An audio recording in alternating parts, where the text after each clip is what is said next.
Bueno, primero, buenos días para todas las personas que nos acompañan en la transmisión, en el streaming, los ciudadanos,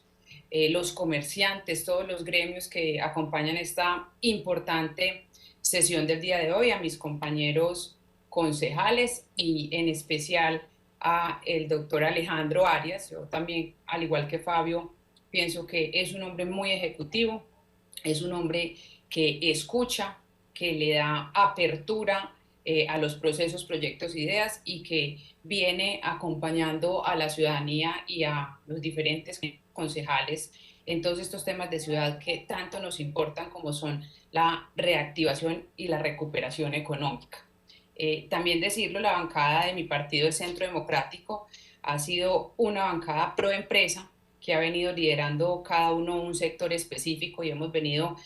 trabajando para que superemos la grave crisis en la que nos dejó sumidos la COVID-19. En mi caso particular, el caso de los centros de acondicionamiento y los gimnasios para su reapertura. Y quiero poner hoy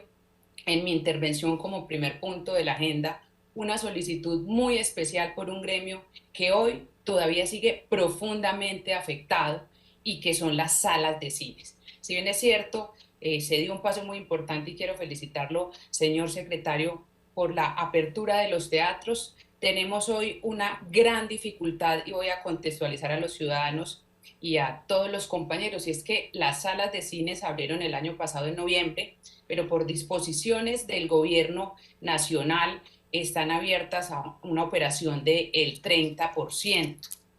Si lo pensamos el día de hoy, ese 30% no les permite a ellos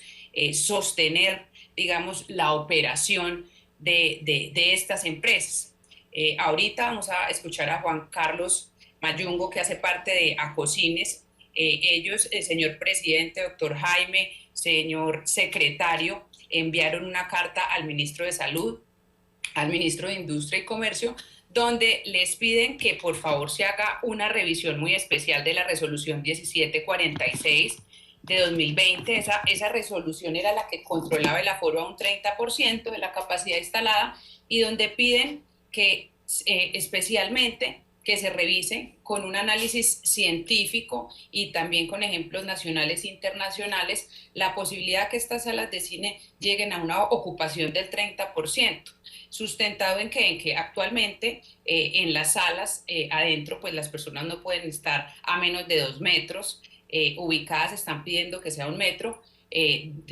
para la ocupación, para que la ocupación pueda crecer, y decirlo que pues esta concejala y como ciudadana y como persona que le gustan los cines, pues no puede haber que haya, no ve que haya una gran fuente de contagio en una sala donde estamos a 1 metro y estamos sentados frente a una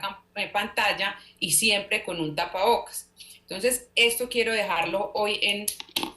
puesto sobre la mesa, señor secretario de Desarrollo Económico. La semana entrante vamos a tener una importante reunión y sabemos que es una directriz del Gobierno Nacional, pero hacerle la solicitud muy respetuosa al señor alcalde Daniel Quintero, a usted, secretario Alejandro Arias, para que nos pongamos la camiseta de las salas de cine y pidamos ser el primer piloto nacional. Yo sé que usted ha liderado y que ha sido casi que piloto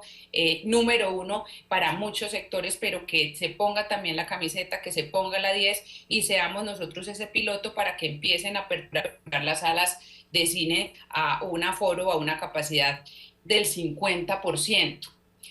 Yo coincido con Fabio en que, y no soy médica, yo soy abogada, pero coincido en que si la gente le pierde temor al virus, pues vamos a tener nuevamente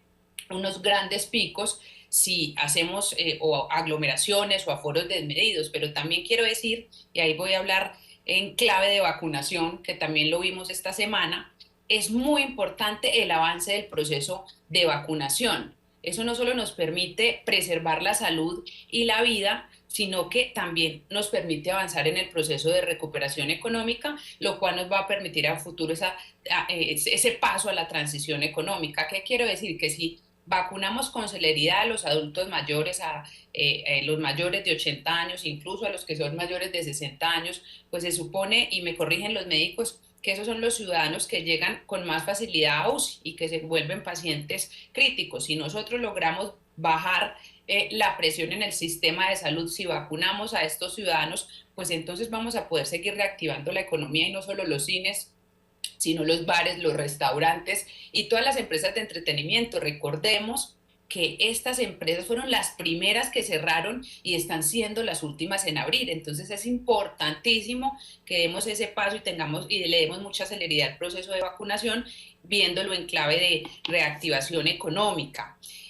Recuerdo que en el plan de desarrollo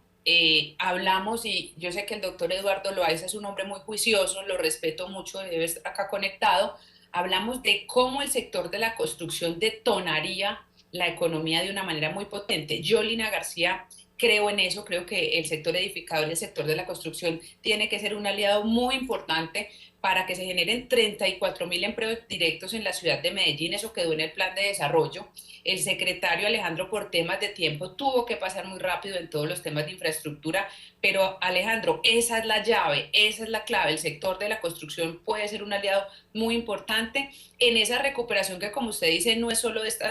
el desempleo no es solo de esta administración o por la pandemia o por el COVID-19, sino que usted nos hizo de manera muy juiciosa un análisis de los puestos de trabajo que se han perdido en los últimos 6 años y de los que hemos ganado. Yo lo veía en ese observatorio del desarrollo económico. Usted hablaba de 36.000 puestos de trabajo en los 6 últimos años, pero hablaba también de que se perdieron 50.000 empleos en los 6 últimos y se agudizó con la crisis de la COVID-19. Entonces, vamos a utilizar esa herramienta tan potente que es la construcción para tratar de salir de estas altas tasas de desempleo y llegar a ese 12.9 que tanto esperamos en el Valle de Aburrá y ojalá poder bajar más los indicadores. Con respecto al tema del impuesto predial y al ICA que han tocado algunos de mis compañeros concejales, yo me uno a esa petición. Ustedes recuerdan que hay un decreto que es el 678 de 2020 que fue demandado ante la Corte Constitucional. Ese decreto establecía las medidas para la gestión financiera, tributaria y presupuestal del municipio en el marco de la pandemia, y eso nos iba a permitir dar algunos alivios a los contribuyentes. Cuando se cae, pues se cae efectivamente toda esta posibilidad que se tenía de dar esos alivios. Yo le pido al señor secretario de Hacienda, el doctor Oscar Hurtado, yo sé que lo están revisando, es algo que no podemos solucionar solo desde el nivel local, tiene que a estructurarse desde una ley nacional. Ya vienen avanzando con el gobierno nacional nuevamente en la proposición de esa ley y luego pues me imagino que llegará al Consejo de Medellín. Entonces tenemos que avanzar fuerte en esto. Como lo dijo Natalie Vélez, no es solo aplazar las fechas del pago del impuesto, qué importante los alivios, qué importante las exenciones, entendiendo también pues que la administración municipal compone su presupuesto de estos dos grandes tributos, pero pues en estas medidas excepcionales sería muy importante valorarlos. Los créditos, lo dijo Fabio, lo importante no es solo que lleguen, lo importante es que realmente sean blandos, porque si yo le voy a prestar a un empresario, a un pequeño empresario, mediano empresario, igual que los bancos, pues esto no tiene ningún sentido. Y cuando hablo de empresarios, porque sé seguramente las personas que me están viendo en la transmisión podrán decir, ella no se está fijando en los pequeños, en los medianos. Hablo de empresarios porque es que a todos nos afectó la pandemia, desde el estrato 1 al estrato 6, desde el FAMI empresario, pequeño empresario, hasta el gran empresario. Obviamente, ese tipo de créditos tendrán que ser evaluados de acuerdo, pues obviamente al tipo de empresa. Tendremos que cobijar en mayor proporción a los FAMI empresarios, pequeños empresarios y medianos empresarios, pero que no se quede las empresas de Medellín sin ese apoyo, sin esa ayuda, sin esos alivios, sin esos créditos que tanto necesitamos. Para finalizar mi intervención, señor presidente, y ser muy juiciosa, no soy una mujer de mantenerme en el retrovisor, pero también creo que de lo que pasa podemos aprender y pues no cometer los errores del pasado. Ustedes recuerdan que en enero hubo un cierre de un toque de queda el fin de semana que desató obviamente la frustración dentro de muchos comerciantes. Hubo un plantón pacífico cerca del sector de la Alpujarra. Los medios reportaron que el ESMAD atacó incluso a algunos manifestantes pacíficos que ese día se manifestaban, pues obviamente de su angustia, desde la necesidad, porque ese día hubo un cierre doctor Alejandro, pues prácticamente a menos de ni de 24 horas ni de ser concertado con los gremios, fue algo que nadie se esperaba y desafortunadamente pues terminó en una situación bastante difícil para los comerciantes, perdiendo más empleos, teniendo pérdidas millonarias, pero también un desgaste para la administración. Entonces, que sea esta la invitación para decirles, la ciudad no resiste un cierre más, no podemos permitir que la ciudad se vuelva a cerrar. Hay una gran esperanza en el proceso de vacunación, pero yo quiero dejarlo sobre la mesa. En caso tal, espero que así no sea, porque sería catastrófico, si se vuelve a presentar un pico importante o alto de contagio, pues obviamente tenemos que preservar las vidas, pero qué bueno que tengamos en cuenta a los comerciantes, qué bueno que tengamos en cuenta a los gremios, a todos los sectores y que concertemos este tipo de cierres. Ojalá que los concertemos para que haya los menores impactos negativos posibles y las menores pérdidas de empleo y las menores pérdidas de recursos económicos para los empresarios de esta ciudad. Muchísimas gracias, señor presidente, y muchas gracias, señor secretario, por estar siempre dispuesto a escucharnos.